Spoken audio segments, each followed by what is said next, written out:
வணக்கம் தம்பி. வணக்கங்க. நமஸ்காரங்க ஐயா.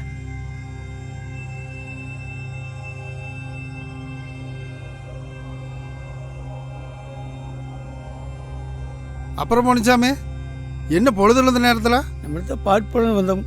வட்டி பணம் கொண்டாந்துருக்கியா? விவசாயத்தை கொஞ்சம் பணம் வேணுமுங்க. அதனால தான் நானும் முடியும் நேரம் பார்க்காம கூட வந்தோமுங்க. இந்த ஒரு முறை கொடுத்து உதவினீங்கன்னா முதவில்லாமலேயே கடன் திருப்பி கொடுத்துருவோமுங்க. ஏப்பா, உங்கள் ஐயனை எங்கள் ஐயன்கிட்ட கடன் வாங்கி தான் விவசாயம் பண்ணார். ஆமாங்க. உங்கள் அப்பாவும் எங்கள் அப்பாவிட்ட கடன் வாங்கி தான் விவசாயம் பண்ணார். இப்போ நீயும் எங்கிட்ட கடன் வாங்கி தான் விவசாயம் பண்ணிட்டு இருக்கிற. ஆனால் வட்டி மட்டும் கட்ட மாட்டேங்கிற. திரும்பவும் நிலத்தை வச்சு கடன் கேட்டா எப்படி கட்டுவ? விவசாய நிலைமைன்னு உங்களுக்கு தெரியாதுங்களா? விவசாய உழைப்பே ஆண்டி பொழப்பு தானுங்க. எங்களுக்கு இது விட்டால் வேறு என்ன பொழப்பு தெரியுங்க? ஏங்கண்ணே? ஐயா, விவசாயம் முன்ன மாதிரி பண்ண முடியறது இல்லைங்க. முன்ன மாதிரி வேலைக்கு ஆளுங்க கிடைக்க மாட்டேங்கிறாங்க. தண்ணியும் இல்லாதனால பெருசா விளைச்சலும் இல்லைங்க. பண்ணையும் பண்ண முடியறது இல்லைங்க ஐயா. அட, அதுக்கு தான் ஏன் சொல்கிற? எதுக்கு ஆள் இல்லாமல் அப்பனமாலும் இவ்வளோ கஷ்டப்படுறீங்க? ஏங்கண்ணே, நான் சொல்கிறேன் சரிதானே? நீங்கள் சொன்ன சரிதான்ப்பா. இங்கே பாரு பண்ணிச்சாமி, ஏற்கனவே 5 லட்ச ரூபா பாக்கி இருக்கு. ஆமாங்க. அதுக்கே வட்டி 3 லட்ச ரூபா கட்டணும். கட்டி போடுறோம். எதுக்கு இவ்வளோ கஷ்டத்தில் கடன் வாங்குற?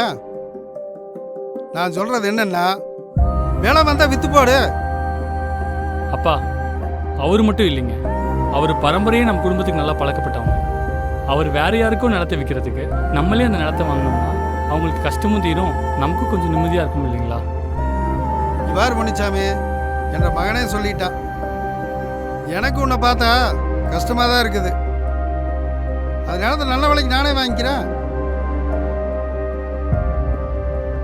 அப்பா, அப்படியெல்லாம் நிலத்தை வித்து பொழைக்கணும் அவசியம் இல்ல. வாங்க போலாம். முனி கொஞ்சம் பொறுமுனி. ஐயா, ஏண்டா, இப்படி எத்தனை நாளைக்கு தான் அடுத்தவங்க சூழ்நிலை பயன்படுத்தி அவங்க நிலத்தை ஏமாத்தி புடுங்குவீங்க?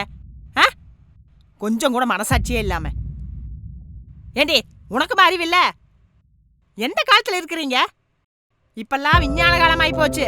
முன்ன மாதிரி மம்முட்டி எடுத்துட்டு போய் கொத்தி தென்னை மரத்துக்கு தண்ணி விடணுங்கிற அவசியமே கிடையாது. நீ யாருக்கு நிலத்தை வைக்கணுங்கிற அவசியம் கிடையாது. உங்களுக்கு ஆள் இல்ல, தண்ணி பத்தலைங்கிற கவலையே வேண்டாம். நயகரால ஆட்டோமேட்டிக் கேட் வால் மட்டும் பொறுத்துனாங்கன்னா இருந்த இடத்துல இருந்தே விவசாயம் பார்க்கலாம். எத்தனை ஏக்கராக்கு வேணா தண்ணி பாய்ச்சலாம். ஆள் இல்ல, தண்ணி பத்தலைங்கிற கவலையே உங்களுக்கு வேண்டாம். பல மடங்கு லாபம் கிடைக்கு. அது எப்படிக்கா? அதுதான் நம்ம நயகரா இருக்கே. அப்புறம் என்ன உனக்கு? இப்பவே நம்ம நயகரா கம்பெனிக்கு போறோம். நம்ம விவசாயிகளின் நண்பன் நயகரா சொல்யூஷன்ஸ்.